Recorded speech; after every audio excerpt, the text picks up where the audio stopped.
Guys, welcome back to my channel. Hope guys na makakatulong po ito sa mga nagtatanong dyan kung paano ko ginawa yung blue tick ko sa Facebook ko. Ito ganito po to guys. I will show you how. Sundan nyo lang po. Punta kayo sa profile. Go to profile. Nakita mo to yung tatlong dot na to. Itong dot na to, click mo yan. Tapos, dapat ito yung professional mode, naka-turn on siya. Tapos, ito yung metaverified, dapat naka-verified ka din.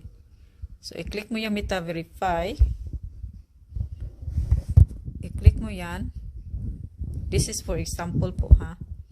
Then, it show up the verified VADs your audience can.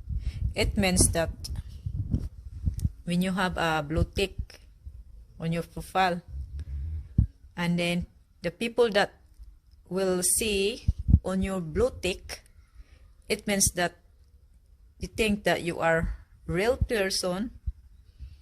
You're not alien, or you're not a robot. That's the good thing for a small creator, is that metaverified is not available for business or for under 18 years old. And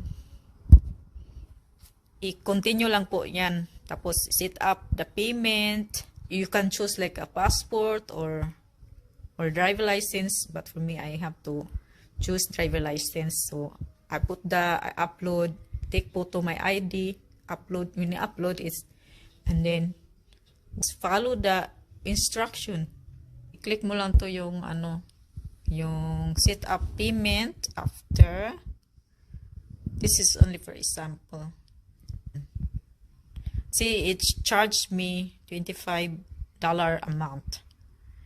And then when you have to subscribe, see, when you click that thing, and then will show you to the next step, like maybe asking your identification ID, like government ID, like passport or driver license, and then you fill up that, and then after that is tick.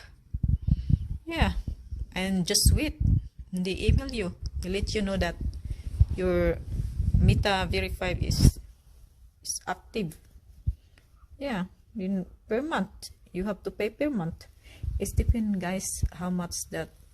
If you're using the wave, and it charge you $12, and then if you or $15 Australian, or if you use the iOS, charge you $25. So for now, at the moment, I'm just new. I'm just started it, and I'm not even 1 month yet, so I'm waiting for the next feature, that what's the next, and then that's it, guys, what I know, so I hope it will help you. If you have any question, just comment below, and thank you for watching. Bye.